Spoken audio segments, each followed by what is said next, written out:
and my arm kind of caught on my J tube, and it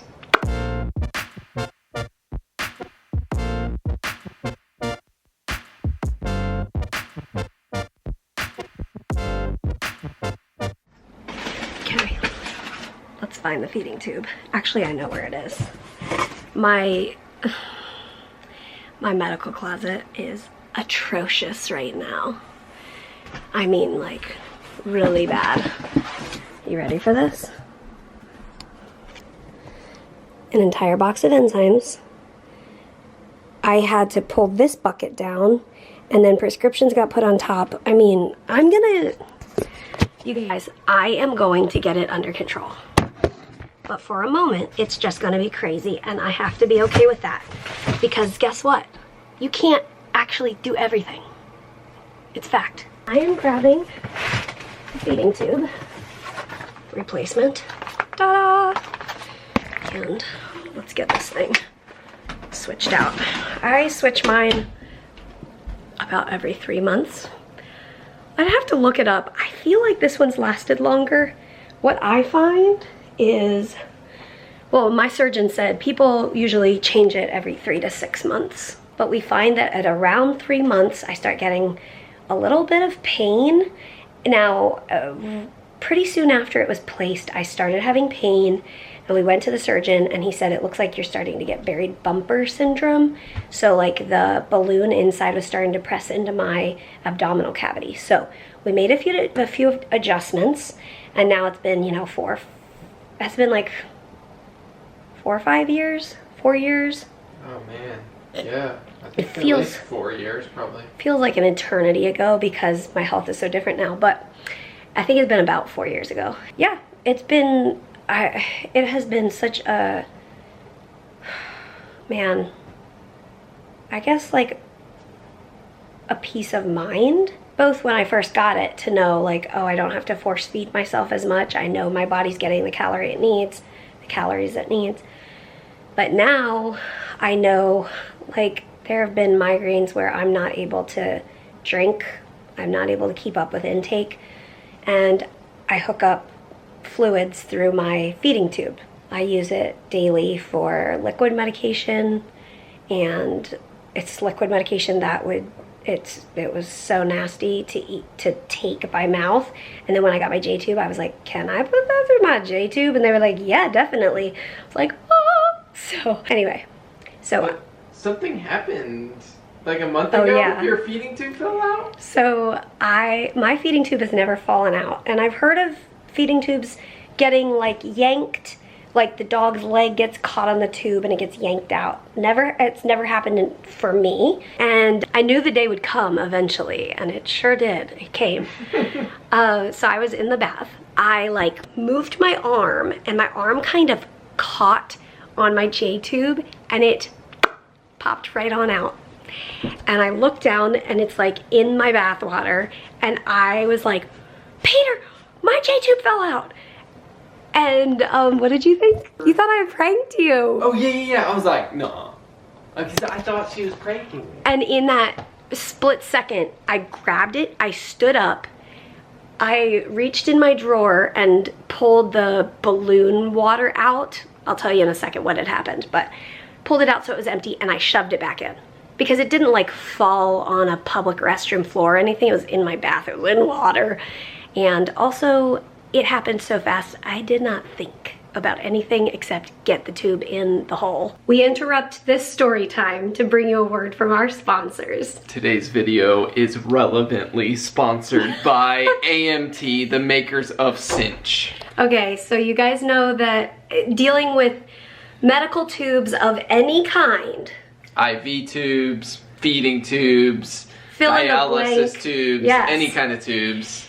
The reality is the tubes get caught on the doorknobs. It just happens. And so the people at AMT wanted to help us out with that issue.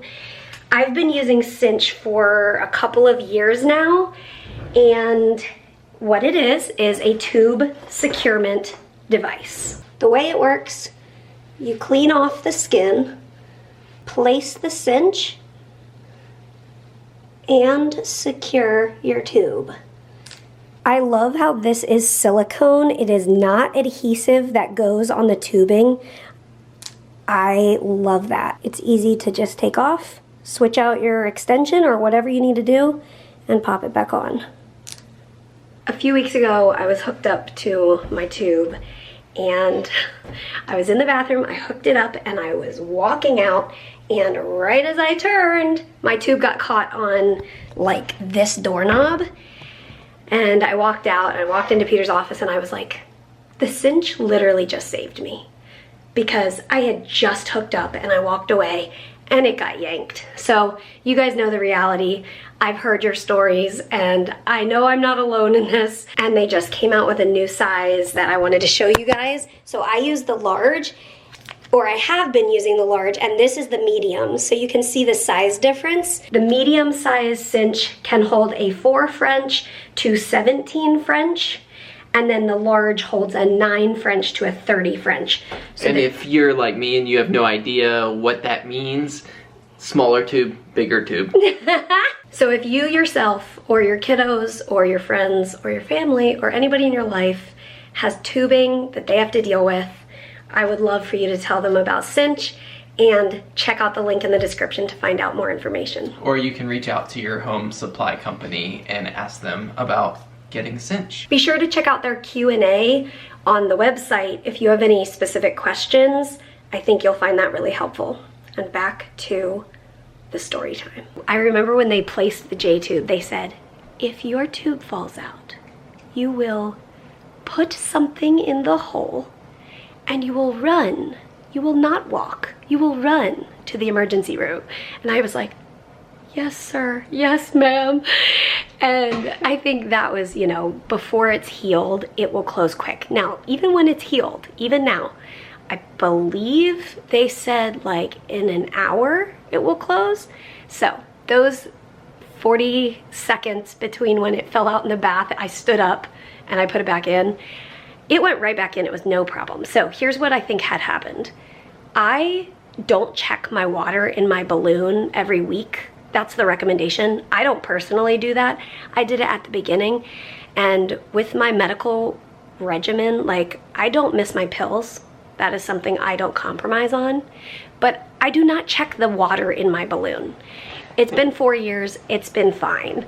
And I think what had happened was I have a very small amount of water in my balloon to start with. My balloon holds a total of 2.5 mLs. It goes up to 2.5. And I keep about 1 ml, a little over 1 ml, because I have a very small syringe that I measure it with. So this syringe is a 3 ml syringe. And this is what I use for my balloon. My understanding is on where I'm looking on this, on your button, it says a number. Oh, mine is rubbed off. That's funny. Where's this balloon? Where's the bubble? What's it called? Button. Bubble button. Yeah, it's the number that's printed. This is what I was told. The numbers that's printed on the button. This one's 2.5 mLs. That's the that's about the max that it should be blown up to. So anything under that would be fine. So 1 ml. So I think what had happened was I had 1 ml in my balloon, and over however long it had been, it, I guess, evaporated, which that seems weird that it could whatever. There was less water. Like I mentioned, usually around 3 months I start getting some pain, and what we have observed is when we've taken the bubble. Is it a bubble or a balloon or a button? It's a button. When you take the button out and you test the balloon, it, after 3 months in my jejunum anyway, it kind of is oblong or like misshapen, and we think that the misshapen part rubs into my abdominal wall. So, that being said, I'm gonna switch my button. Then I will fill the balloon. And it'll be a bubble. So we've got that figured out. But it was interesting when you have the kit and you open it up and you put the button in, there is an introducer to this like hard plastic piece. It's right here. This is the introducer. And you put it into the button like this so that you can stick it into your stoma more easily. No, I didn't use that because I got out of the bath and I pushed it in and it went in just fine. So anyway, I think it's so crazy that when you do this, you use clean hands. It's no sterile protocol, which we're so used to sterile stuff with my port. So I need to go grab some distilled water. Hold on. All right, so I'm gonna put about 1.1 mLs in my next button. It didn't hurt when it fell out.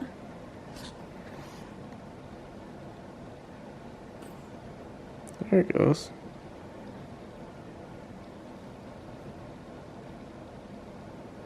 Interesting. Just went right in. No problem. Cool. Oh man, there's nothing like it. A new feeding Look tube at it. button? It's so beautiful. I do need to put the water in it. Nice. And I don't feel that. Like when I put the water in the balloon, I don't feel it. Awesome. Woot woot. Some people, once they can maintain their weight orally, they choose to get their feeding tube out. I think for a variety of reasons, including because mine is the little J pouch that my surgeon made, it's like a little bit of a more extensive surgery. I mean, it was hours and hours long. It was hours and hours longer than they thought. And I think part of that was that my spleen is so enlarged and my liver is enlarged, and there was a lot of like work that they had to do, I guess. And the surgery's done, the recovery's done. The recovery was hard. I had post-op ileus and it was very, very painful. It was hard. And it ended up being a very helpful tool. I was able to get my weight to a healthier spot, and now it's at an even healthier spot. And yeah, I'm not interested in taking it out anytime soon. I think for so many years, trying to get enough intake in was so stressful for us. Yeah, if you guys remember, my doctor pulled up my CAT scan, my abdominal CAT scan, and was like, "Have you ever seen this?" I was like, "I don't know, not really." And she explained it, and she was like, "Do you see that teeny tiny thing in the middle? That's your stomach. It's squished in between your liver and your spleen. And that's why you don't feel hungry most of the time. Like, there's a reason." And it was just very helpful for me. But I do have an appetite now. But I also know the reality that that can change at any moment. And so I'm thankful to have this tool. Maybe in the future, it won't be something that is a part of my life. But for right now, I'm like totally fine with it. I'm used to it. I know how to take care of it. It's easy to take care of. And I use it every day for medication, fluids, and in the future, if and when I ever need it again for nutrition. So let's see if this old one is really misshapen or not. It's orange from, oh, it doesn't look, oh yes it is. You can see like this side is a little wider. Now that doesn't seem as misshapen as some, but whatever. I'm just really thankful that the pain goes away when I get a new one. Like, how is that possible? I wonder, I have to guess maybe it has something to do with because it's in my jejunum. Maybe I don't know, I've heard of some people whose like stomach acids like eat away at the balloons and then they can pop easily. I've never had that. And this obviously didn't pop, but anyway, long story short, I needed to change my J tube and I did it. Good job. I will say, I remember being contacted by parents like, when I change my child's G tube or J tube, like, what should I expect? Will it hurt? For mine, pulling it out does hurt. It is quick though. It might hurt pulling it out, but putting it in doesn't hurt for me. So I hope that helps. That's it. Tuning out from Mary at her home hospital. And As always. we'll see you tomorrow. Oh, are you laying on the clean clothes? Good night, bud.